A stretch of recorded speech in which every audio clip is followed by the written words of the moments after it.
Hola amigos, ¿cómo están? Bienvenidos a un video más de Efraín Villegas, Marinos, Discos, Ángeles y más. Y bueno, el día de hoy vamos a hacer otra ficha técnica. Ya ven que les dije que iba a hacer fichas técnicas. He estado haciendo de los marinos y y también voy a hacer de agua dulce. Entonces hoy voy a empezar pues con la especie que más me gusta en agua dulce o una de las que más me gustan. La verdad, como siempre les digo, a mí me gustan todas las especies, pero bueno, una de las que más me gustan es las que he tenido la fortuna de tener, reproducir, mantener durante ya varios años. Este, Hoy vamos a hablar del pez disco, ¿no? Bueno, como saben muchos, yo tengo peces disco desde hace ya varios años. Hace más de 5 años los reproduje, inclusive en mi canal está todo eso. Lo pueden ver cuando lo necesiten. Pero ahora con la pandemia pues volví a regresar a los peces disco. Y me gustaría más que hacer una ficha técnica, hacer una remembranza de todo lo que es el pez disco. Es un pez que se ha puesto mucho de moda. La mayoría de la gente ya ahora quiere tener peces disco. Es como muy in tener peces disco, ¿no? Y antes, hace unos años, era como considerado casi imposible. ¿Y por qué era considerado casi imposible? Pues porque antes, hace muchos años, estamos hablando de hace 20 años, 25 años, pues la mayoría de los discos que teníamos eran capturados. Y el agua del Amazonas es un agua muy especial. Los discos, como saben, vienen del Amazonas y vienen de un agua muy ácida y muy blanda. Y entonces el tratar de simular esa agua para mantener peces capturados era lo que les daba una gran dificultad a este tipo de peces. Ahora no sé muy bien por dónde empezar porque ya les platiqué un poquito de lo de los peces capturados y de cómo era lo difícil de mantenerlos. Pero las cosas han cambiado. Y ahora la gente siempre dice, yo, ¿qué especie de disco? ¿Qué especie es mi disco? Todos son la misma especie. Recordemos que todos son Symphysodon discos. Y el Symphysodon discos es una especie que surgió en el Amazonas y que con el tiempo en el Amazonas, por las distancias, por las localizaciones geográficas, se diferenció en 4 subespecies, que son las que consideramos iniciales o las primeras subespecies del pez disco. Eh, Esas sí se consideran subespecies. Ahora tenemos coloraciones. Entonces no tiene nada que ver si el mío es azul o anaranjado. No es diferente especie, es exactamente la misma. Solamente cambia el color. Entonces, para que podamos platicando un poquito de esto, vamos entendiéndonos bien. Y bueno, para irnos entendiendo, aquí es donde todo comenzó. El río Amazonas, en Brasil. Solamente existe discos en el Amazonas. Entonces, una especie endémica de Brasil. Aquí vemos a unos indígenas locales recolectando discos, que es una gran empresa. Toda sigue siendo bastante buena, pero tuvo su época todavía hace más tiempo.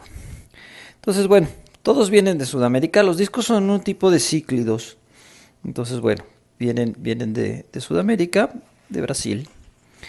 Y este señor que vemos por aquí, que es el doctor Herbert Axelrod, él descubrió los discos o las subespecies de discos. Entonces él viajó mucho tiempo por Brasil buscando peces y entonces los descubría y les ponía nombres. Y los tipos de discos considerados salvajes o originarios son... Así es como se clasifican actualmente. Hay 2 especies de discos salvajes. Symphysodon discos Haeckel, con las subespecies discos Haeckel y Willischwarzi, pineapple, y Symphysodon aquefasciatus, con las subespecies Symphysodon aquefasciatus, que es el green, el verde, Symphysodon aquefasciatus haraldi, que es el azul, y Symphysodon aquefasciatus café, que es el Axelroldi. Entonces esos son los discos originales. Por ejemplo, esta pareja que está hermosa, también la verdad está muy bonita. Esta se la debemos a mi gran amigo Daniel Zúñiga.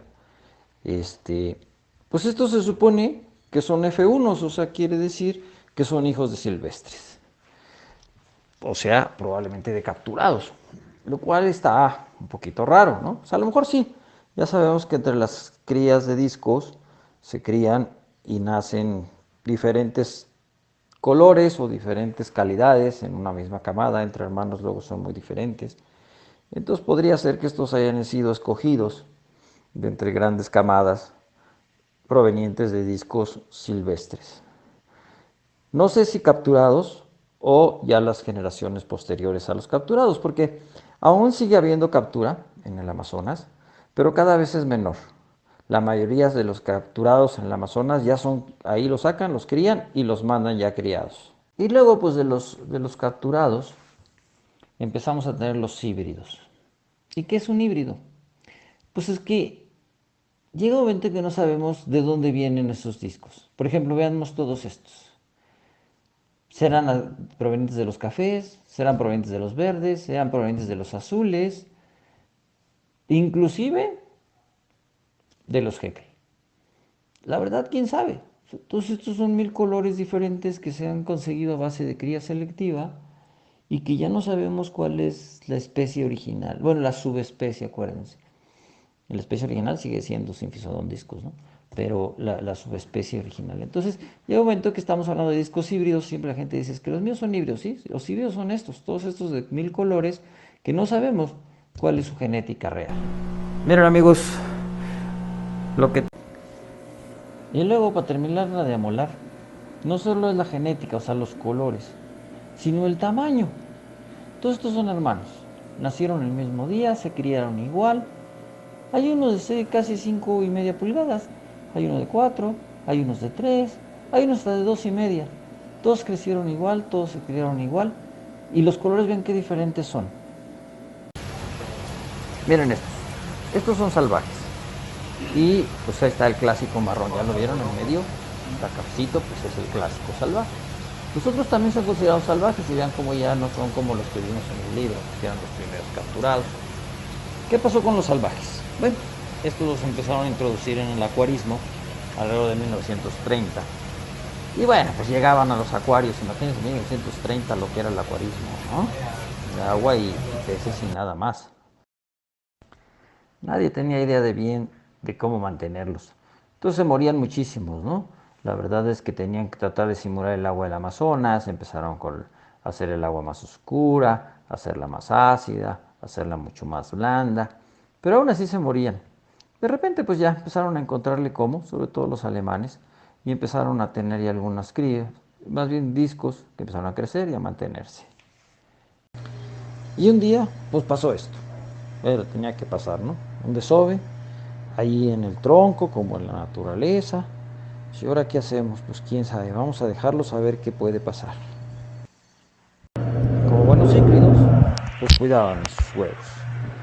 Y de repente pues empezaron a ver colitas, empezaron a ver que nacían los huevos y se movían ahí.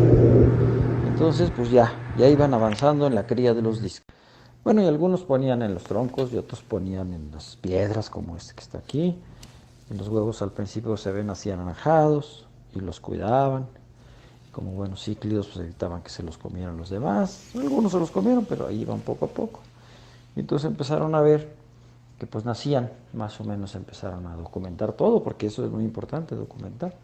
Entonces ya vieron a cuántas horas nacían las crías, cómo los cuidaban los papás. Y entonces pasó el primer día, 4 horas, algunos se pusieron blancos, los papás los quitaban de ahí, dejaban solamente los que estaban bien. A las otras 12 horas más, 36 horas, seguían todavía los huevos, los papás los seguían cuidando, entonces estaba muy bien. Más o menos a las 60 horas de haberse puesto, empezaban a ver las colitas.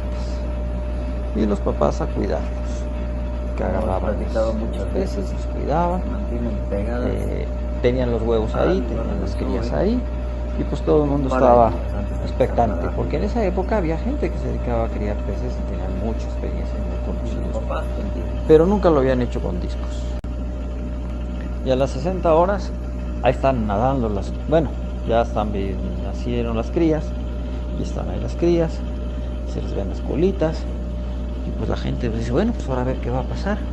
En algún momento se van a comer sacos vitelinos y van a empezar a nadar, y a ver qué pasa con los papás. La gente, imagínense, cuando nunca habías criado un animal de estos, no sabías qué iba a pasar, ¿no? Y ya por fin, después de las 60 horas, se empiezan a soltar algunas crías, pero qué miedo, los papás van y se las comen. ¡Sas! ¿Qué va a pasar? Esto no está bien. Entonces, ¿qué haces? Pues quitas a los papás, ¿no? Pues es que ¿para qué dejas que se los coman? Y entonces, pues tú tratas de criar esas larvas. ¿Y qué pasa? Pues les das de comer como estabas acostumbrado a darles a otros peces, algunas artemias, algunos infusorios, las larvas todas se mueren. Y entonces, pues cada vez que nacen crías, las separas, los intentas reproducir o crecer, todas se te mueren, todas se te mueren. Total, dices, esos peces son imposibles de reproducir, no hay forma de que se reproduzcan. Y ya no les haces caso. Y un día, después de una camada, de repente volteas y entonces te fijas con más detalle y ves que los alevines están comiéndose a los papás. Les están picando a los lados y están como comiéndoselos. Eso no está nada bien. Nunca lo habías visto en una especie de pez y crees que se están comiendo a los papás. Entonces, ¿qué haces? Pues lo que haríamos todos. Sacas a los papás porque si no se los van a comer esos alevines. Y pasa lo que tenía que pasar. Se te mueren todos los alevines. Acuérdense que en esa época no había forma de bucear. No había forma de meterse al Amazonas a ver qué estaban haciendo porque pues no había escafandras, ni luz autónoma, ni nada más, el agua es muy turbia. Entonces no podías saber qué pasaba en la naturaleza. Sacaban los peces desde arriba con una red o con un anzuelo, entonces pues no sabían qué estaban haciendo. Entonces, pues dices, bueno, pues se me ha muerto todo, no hay forma de criarlos, vamos a dejarlos a ver qué pasa. Y empiezas a ver uno de los grandes espectáculos de la naturaleza. Los alevines alimentándose de los padres. Poco a poco, y esos no se mueren. Y entonces te das cuenta que los alevines se están alimentando de algo que producen los papás. Y entonces están creciendo y no se están muriendo. Esa es la forma correcta de criar peces disco. Ya puedes avisarle a los demás que ya encontraste la forma de la cría de los peces disco. Los vas viendo crecer en base a la alimentación con los papás. Entonces, pues ya, de ahí empiezan a criarse los peces disco en cautiverio. Ya entendieron que lo que hay que hacer es dejarlos con los papás, que ahí es donde van a crecer y que es donde se van a mantener correctamente. Y sí, los ves crecer. Siguen creciendo, una semana, 2 semanas, empieza a dar algo de comer para que puedan estar bien. Y así, ya usas tus técnicas de alimentación normales y alrededor del mes ves que ya no les hacen caso a los papás. Entonces, pues es hora de criarlos por tu lado. Ya separas a los papás, separas a las crías, ya están comiendo pues de todo lo que se acostumbra que les des de comer a las crías. Eran creadores, acuérdense. Entonces no tienes mayor problema. Ya les puedes empezar a dar de comer más cosas. Y ya los puedes separar y criarlos por tu lado. Y van creciendo. Vas viéndolos cómo van todos perfectos, van creciendo.